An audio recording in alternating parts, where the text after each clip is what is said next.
In most cases, the under-storage task light attaches to the bottom of the storage with the provided strips.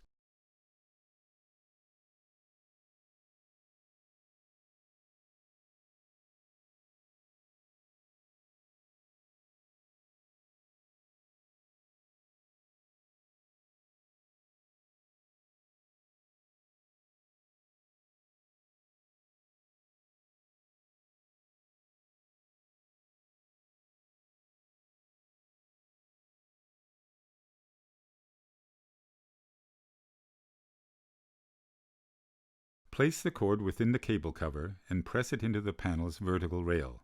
It will snap in.